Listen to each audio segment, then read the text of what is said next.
Hi, Anna, Daphne. Let's listen to your speaking. You sound very worried about this. I don't want you to worry. It's all about practice. It's all about having the confidence, and sometimes it's just about relaxing. I know you said you were working towards a structure. You can't always do that, honestly. When I work with a lot of students on speaking, the people who worry more about the structure are the people who just get more and more nervous, because sometimes your answer just moves naturally. You need to be aware of the structure, but you don't have to stick to it like it's in stone, as we say. So this is the first one about a charitable organisation, and I've suggested this in terms of structure. So using some of these little comments like I'd like to talk about, or this makes me think of, or the best example I can think of, or the final point I'd like to make is a little bit, it's giving you structure, but hopefully in quite a nice way. In a school and gives classes to them. I became aware of this organization thanks to a friend who told me about her amazing experience. And what this organization does is that they invite people from all over the world every summer, and sorry, not only in the summer, it's because my friend was there in the summer, but what they do is teach these children several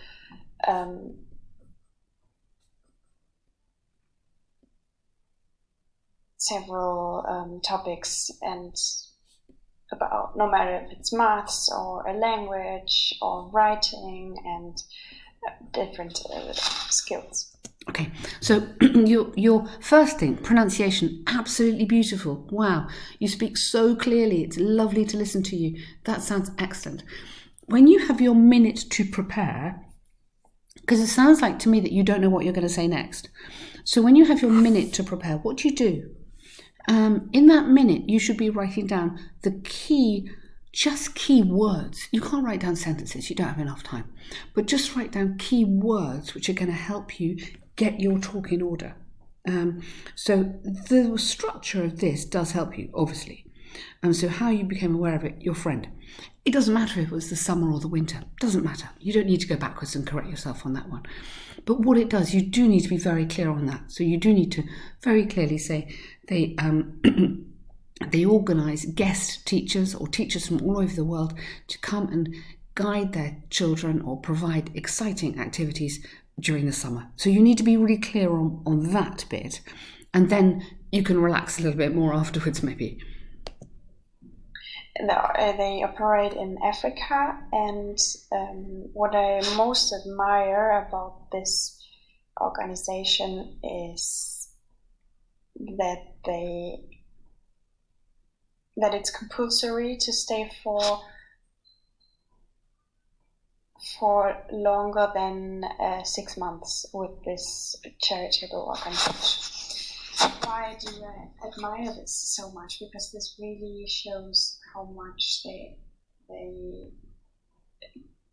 care for the children that are starting to develop a relationship to the people they are having as teachers for about a year. And they are not only teachers, they are really contact persons for any problem they also have. And what I never understood was... Okay, that's really interesting, and as you say, that's quite unusual for a charity.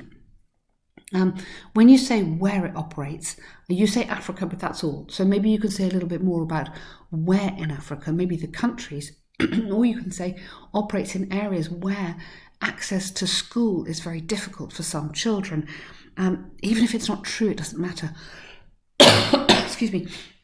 But what you're doing is developing this section, because otherwise you've just said it's in Africa, boom, and nothing else.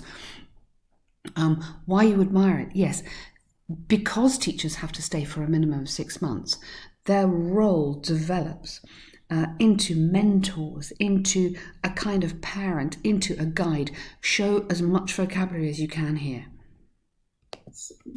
That people often do a charity go for a charity organization for longer than for less than a month or 2 months, and I think that can only make a bit crazy the children. No, not make the children crazy. You'd have to, too informal, you'd have to say, can be disruptive for the children, can be disturbing for the children because they form a bond and then the bond is broken.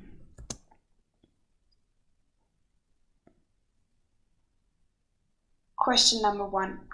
Okay, so on that one, Anna, I think you can, so much of it is so good, but I think you can get it really good, okay? I'd almost do it again. For you, give yourself 2 minutes, put 2 minutes on your phone or whatever, your timer, and do the answer without hesitation. Because you know you've got lots to say and you say it beautifully, yeah? It's just about keeping going, not panicking and keeping your language formal. Because you had some really, really lovely things. You used some great vocab. But so expand on the vocabulary, okay? And then when it's finished, it's finished. Make sure in your voice I can hear that it's finished, yeah? So for children, if people, when volunteers work with charities for a short period of time, it can be very disruptive for children. This is special because volunteers have to stay for a longer period of time. Full stop. You can hear in my voice that's the end. Okay? Good. Now remember, the next questions are shorter, much shorter.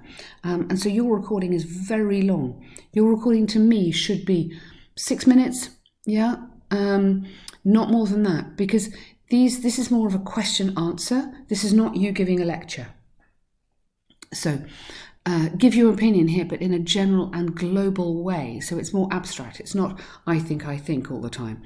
So it can help you to start with these kind of phrases. Okay. Also, some of them get you into a nice grammatical structure immediately. So that can be quite helpful. People ensure that work does not control their lives. Oh, wow. Much comment nowadays focuses on coronavirus. Good. Lovely start. Especially when you work remotely, it can be pretty easily that your private life merges somehow with your work. And it is really important to be able to separate this, because when you have the option of having breakfast next to your laptop, or even doing your laundry while you're having meetings with colleagues, that can be really dangerous. Dangerous because... Okay, so I'm going to stop you there because you're giving quite a personal answer, okay? And if you go back to here, we want to get the answer abstract and less personal than in part 2. So I know exactly what you mean. Here I am in my kitchen. I know exactly what you mean. But the point is not to talk about you or your laundry, but to talk about many employers, because they're now working from home, find it difficult to make a barrier between working hours and family hours, or what used to be relaxation hours. So many workers, many employees, don't talk about you or me. Keep it personal, okay? Keep it impersonal. On one side, it can distract you and prevent you from being focused. Okay, the danger is distraction and lack of focus. So think of using strong nouns: distraction, lack of focus. Formal writing and speaking likes good nouns at the beginning of a sentence. So try and have that in your mind. The other side, it can also lead to the fact that you do many extra hours and are not able anymore to see your private life as your real life. Good point. So the demands of many employers have become significantly higher. Yeah, there is an expectation that people check their emails 24/7. You can do this, but just do it in a more formal way. And your work life as something separated from what really matters. Question number 2. Do you think that people will have to work longer in the future? I don't think people will have to work longer in the future. Okay, so watch out there. Don't repeat the question. I know it's buying you time because you're immediately thinking, oh, I don't know, help, what shall I say? But don't repeat the same words. So have a start ready. So something like, you could say, it's been said that. That's a quick one. It's been said that globally, people are unlikely to work longer because of the growth in technology and artificial intelligence or something. So have a good start in your head. It depends, of course, on the industry. So I guess there are jobs like, for example, nurses or teachers, manufacturers, or these architects. I would guess that they won't change anymore. But for those who work in the business world, I think there's a trend that goes to working with a mindset that thinks that working more is equal to working better or being more admired or being more important. Really good point. That's very interesting. Really, really interesting. But remember, you won't have time to say all this. Yeah, it's literally as if you and me were talking, kind of thing, but in a more formal way, obviously. So I'd give you a little bit longer than if we were just chatting, but you're not going to have very long. So make your big point at the beginning. That's a really good point you've just made. So make it at the beginning, and then you'll be able to tell from the examiner because they'll be nodding, or it'll be like obviously their turn to say something. And when you do this remotely like this, it's much harder for you to gauge how long, but you don't have long. Rather, let's say being more important. And I think that's a misperception. That's totally wrong to think like that. Good How vocabulary. essential do you think it will be? Sorry, the third question. How essential do you think it will be for workforces in the future to be proficient technological? Difficult word.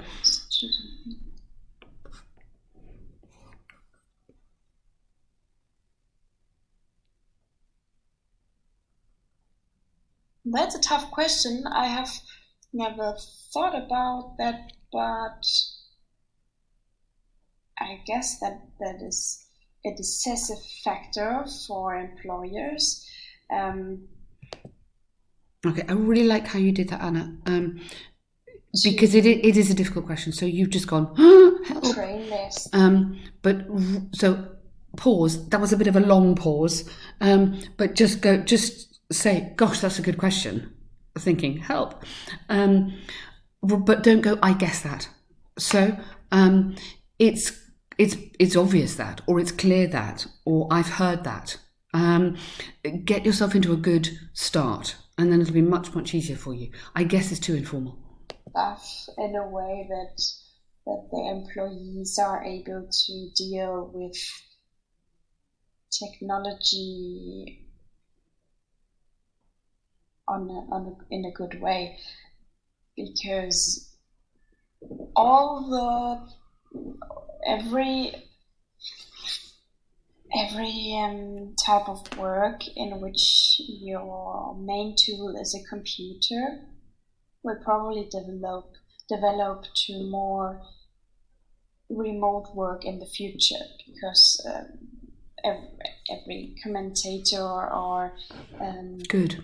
journalist predicts that even after the pandemic, there will be many people who will still work from home. Really nice. So now you're getting into a flow. Once you get into your flow, you're absolutely fine. And you're showing lovely tense work there. which means that they need to have really good computer skills, but also the employer needs to make sure that the software is there. So not only the hardware, of course, having a laptop is the basis, but I mean that they have the right tools, let's say a digital whiteboard or... Yeah, so absolutely right, but you can stop before that. Yeah, you make a really, really good point there. As I say, once you get going, you're absolutely fine. Maybe, the right chat program, software, and all these concrete programs have to be well installed and well chosen, especially. Question number 4. Should the training that is available on the web be more regulated?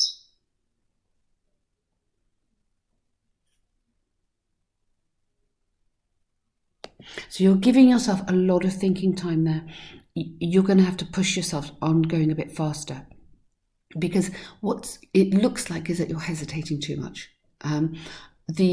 Your pronunciation is so beautiful, but a lot of the marks are on fluency. Fluency means going for it. Yeah, it doesn't have to be perfect. Nobody speaks perfectly. You hear me correcting myself or whatever, but because I'm thinking at the same time as I'm speaking. But what you need to do is just this idea of fluency. Get moving. Yeah, get moving, get started, and then you'll be fine.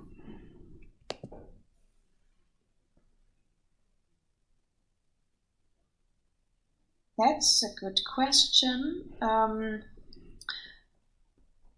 I would say that there isn't much comment globally that focuses on this topic, but I guess that but that's not only a problem that is there with training, that's with any product, no matter if it's a service or a physical product that you offer in the internet. There's often no council or an institution that proves the quality of it. So well done. You understand the question. We want a sort of regulatory body is quite a good word, or authority, or overarching authority. It's really to check, to give certification, to check that it's a genuine product that's being offered. Have to be, as a consumer, really careful about what you're buying, on which website it is. If it is on secure websites or well-known websites, then you can trust it.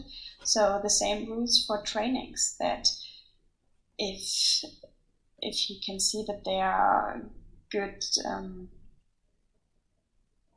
reviews of the training and that the trainer is well known and has a good reputation, then you can probably trust it. Very good point. Yep, absolutely. Good reputation is good language in here. But I wouldn't say that we need more regulation for it, because that would mean that we need some sort of an organization that only tests trainings, and that would implicate that they need to be experts of the specific field of the training, and there are so many fields that trainings can cover. So I think you are overthinking. Okay, you don't need to make this so long. You've made your good point, so stop after that. Okay, because the more you're thinking, oh, what shall I say, the more you're making it difficult for yourself. It's almost like you're going down a tunnel and you can't see the end of the tunnel. So try and have a clear picture in your head really quickly of what you're going to say, and then say it and then stop. And if the examiner wants more, they will kind of look at you or go, yeah, yes, so you'll be able to tell if you need to add more. That's my main thing. Okay, you know what you have to do. Believe in yourself. You can do it. You're brilliant. Just speed it up a little bit, and then have a strong answer and stop. Have the confidence to stop. Okay, but really good, Anna. Well done, because you're working hard here. I know that. I think this is a bit tough. Yes, it's tough. Okay, I was well done. I'll send you this back. This is very long. Next time it won't be so long. Okay, keep your answers shorter, and then I'll send you the next ones as well. Good work.